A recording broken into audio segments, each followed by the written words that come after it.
총선을 52일 앞둔 2월 18일 일요일 아침입니다.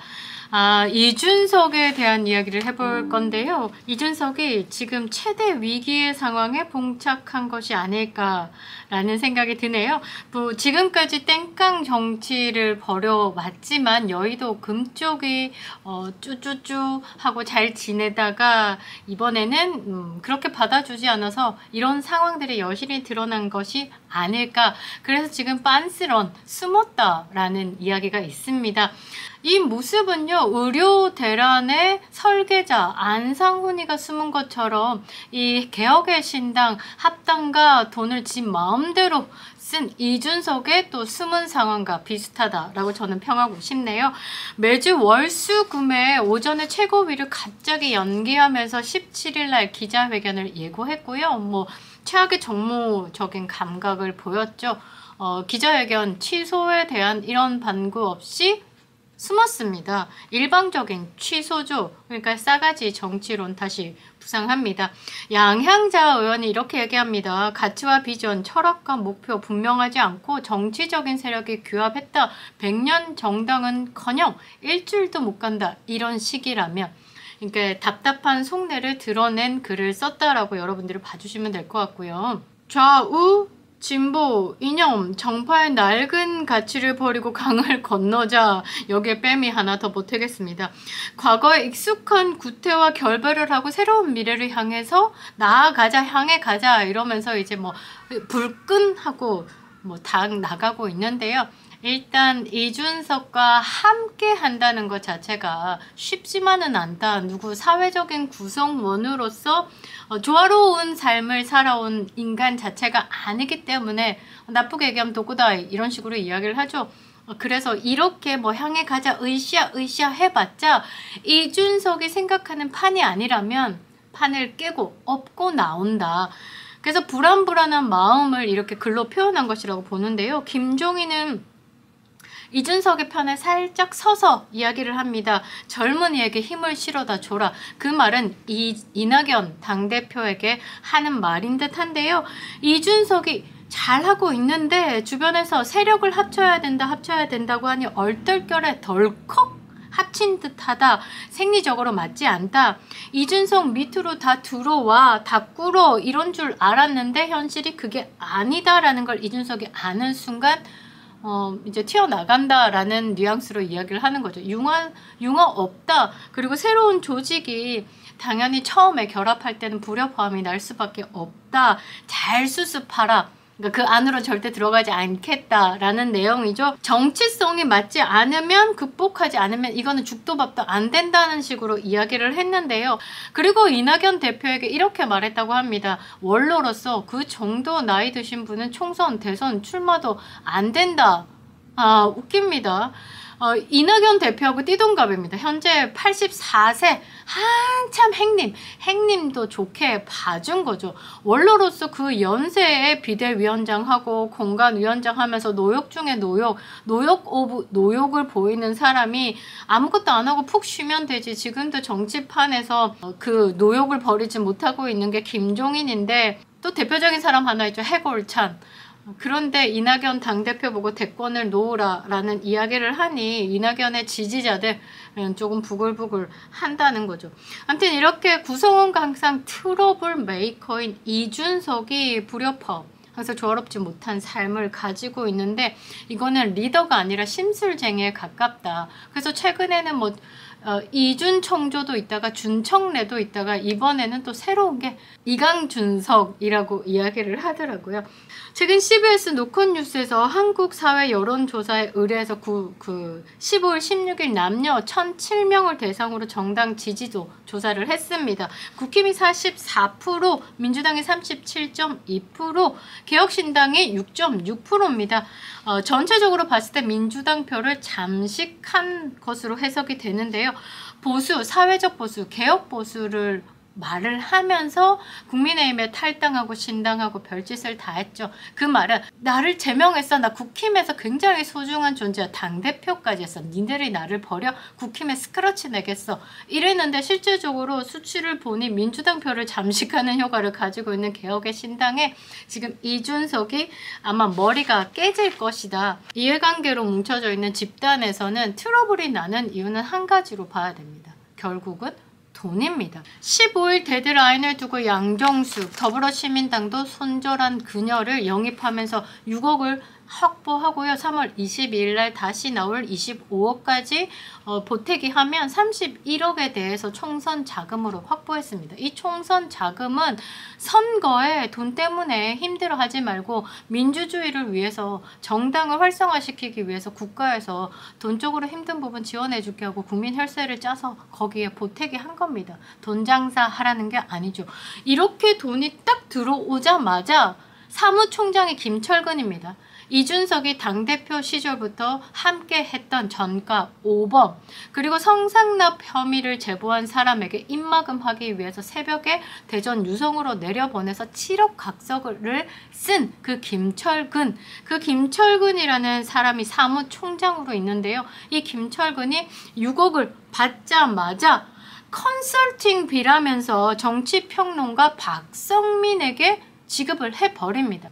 그런데 이게 개인 컨설팅비로 지급이 됐는지 아니면 당의 컨설팅비로 지급이 됐는지 전혀 최고위의 회의조차 거치지 않고 단독적으로 처리를 했다는 게 가장 문제죠. 이렇게 되면 공금 횡령이 될 수도 있는 겁니다. 저는 여기서 의심 하나가 컨설팅비로 2억 5천 이해할 수 없는 금액이지요. 그리고 과연 이게 100% 컨설팅비로 들어갔을까? 어떤 조목조목 조건이 없는 거죠. 백디시라는 것도 있고 리베이트라는 것도 이쪽 기업 운영하면서는 그런 내용들이 있을 겁니다. 2억 5천으로 계약했지만 이면 계약에는 사실상 5천 계약 2억 나 뒷구멍으로 들여보내 이런 식으로 자금을 확보하는 경우가 있죠. 이게 회사의 공금 횡령 업무의 배임 정도로 쓰일 수 있는데요. 제가 볼 때는 이 부분 최고회의를 거치지 않고 지급된 2억 5천만 원에 대해서 분명 문제가 있다는 거죠. 국힘 때 당대표 시절에 황보승이가 수석 대변인이 되고 없던 당직까지 만들어서 당비로 그 사람 월급을 지급하고 등등등 내부의 고발들이 많았고요. 그 고발에 가장 앞장섰던 게 김용남입니다. 현재 개당에 들어가 있죠. 이 박성민 정치평론가 이분이 주로 나와서 이준석을 굉장히 쉴드치고 이준석이 대단한 정치인인 것처럼 되게 감싸고 왜 저렇게 올려치기를 할까라는 생각을 했었는데 이런 관계가 있었다는 게 또 드러났네요. 출마 지역에 대한 컨설팅 정도? 양향자, 이준석, 이원욱 같은 경우 경기도 반도체 사업 그리고 청년들이 많으니까 이 정도의 컨설팅을 했다는 거지. 사실 이런 거 선거 정책 홍보 지휘권 권한을 달라라고 발악했던 이준석의 이유가 또 돌아서 생각해보면 이거였구나 라는 생각이 드네요. 민주적인 절차와 시스템 따라서 가지 않고 있다. 민주당의 일당 독재체제, 이재명의 독재체제와 지금 현재 새로운 개혁의 신당의 이준석의 독재체제와 별 다를 것 없다. 덩어리가 크고 작고 늙고 젊고 둘 다 똑같은 범죄, 혐의자 별 다를 게 없습니다. 김종민 기자회견을 보니까요. 2월 9일 날 합의 원칙 자체부터 언급을 합니다. 당명, 개혁의 신당을 쓴다. 당색도 그대로 쓴다. 그러나 총괄선대위원장은 이낙연이다. 이게 합의의 원칙이라는 거죠. 합당의 핵심이 이거라고 강조를 하고 있습니다. 그런데 지금 현재 17일 기자회견 무산되고 숨어버린 이준석에 대해서 이야기를 하는 게 덩어리가 그겁니다. 합의의 핵심은 이건데 합의 정신을 어겨가면서 억지를 부리는 것은 분명 무리 있다. 이거는 민주주의가 아니다. 라고 이야기를 하면서 지금 기자들을 앞에 두고 이준석을 후드로 까고 있는 겁니다. 기본 방향과 최고위의 검토 후에 진행해야 될 게 이준석이 본인한테 마음에 들지 않는다고 땡깡하고 거부하고 한다면 이게 맞냐? 합당 후에 돈 받고 말 바꾸는 거하고 다르지 않다라고 이야기하는 것과 같죠? 지금 현재까지 민주공화국이다. 1인 독재 아니고 이게 지난 200년의 역사로 검증이 되어 있는 시스템인데 네가 뭔데 이 합의 정신을 깨고 민주주의를 무너뜨리고 네 마음대로 하려고 하냐? 그러면서 하나 12만 당원이라고 합니다. 이준석이 가지고 있는 6만 구글 폼의 당원들이 거품이라는 게 드러났죠. 이낙연의 10만 당원이 있습니다. 거기에 조금 그 나머지 3그룹의 세력이 2만 조금이라고 이야기를 하는 것과 같죠. 대거 탈당도 있겠지만요. 그래서 12만 당원들과의 약속으로 그리고 그들의 이해로 인해서 새로운 개혁의 신당이 탄생했다. 색도 당명도 양보하고 총괄선대위원장 이낙연 대표를 두고 그런데 이 모든 합의사항을 깨고 있는 것이 이준석이다 라고 이야기를 하네요. 이것 자체는 개혁의 신당의 태생을 부정하는 행위이기 때문에 이 부분에 대해서 더 이상 땡깡 부르지 말고 합의로 인해서 우리가 개혁의 신당이 탄생했으면 이 기본 정신을 흔들지 마라.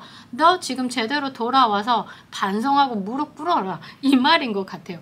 그리고 뭐 배복주의 합당부터 시작해서 류호정의 합당 그 부분에 대해서 사과를 공개적으로 요구하고 있는 부분에 대해서 선을 넘었다라는 이야기를 하는데요. 공개 사과문을 올려라고 했던 내용을 제가 크게 보지 않는 게 이것은 이준석의 이준석을 지지한다는 그 지지층들에게 보여주기식이다. 라고 저는 보고 있어요. 근데 이준석을 지지하던 그 펜코가 등을 돌리는 기본적인 이유는 이준석 개인에 대한 지지가 아니었다는 거죠. 펜코도 이준석을 지지했던 이유는 사회적 보수와 개혁 보수, 보수의 개혁을 말할 수 있는 그 누군가 적임자를 이준석으로 봤기 때문에 이준석을 지지를 한 거지 거기에서 벗어나서 좌파 빼미 진보 종부까지 함께하고 있는 개혁의 신당에 이준석은 지지하지 않는다는 거죠. 정말 손안의 모래처럼 흘러져 나가고 있는 거예요. 여기에 지금 멘탈이 터진 거라고 보고 있는데 이렇게 여러 사람들과의 합당으로 인해서 그래 민주당 표를 잠식하든 뭘 하든 정치 세력에 발담궈서 나의 미래를 설계하겠다라고 얘기하면 지금의 본인의 문제점과 반성 모두 없고 사과가 없다면요. 정말 이거는 단지 총선을 겨냥해서 국고 보조금 빼먹고 정치 세력에 발담궈서 다시 10년 이상의 패널 정치 해보겠다. 정말 금배지 다는 게 목표라기보다는 그거 안 되면 돈이라도 훑어먹자. 이런 식으로밖에 안 보인다는 거죠.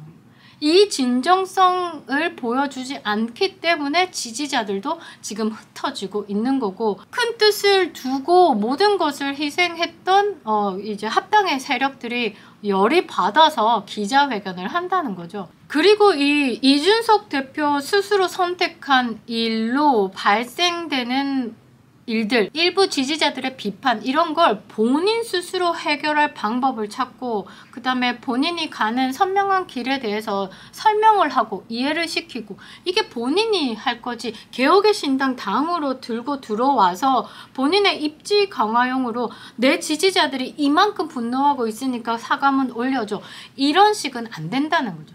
총선을 50일 앞둔 오늘도 이 새로운 개혁의 신당이 총선 때까지 존재할 수 있을까에 대한 의문을 두고 있는데요. 정치판에는 이준석이 있고요. 방송계에는 김재동이 있고요. 축구판에는 이강인이 있는 것 같습니다. 딱 초록은 동생, 그나물의 그 밥, 그것들이 그것인 것 같습니다. 김영윤 TV였습니다.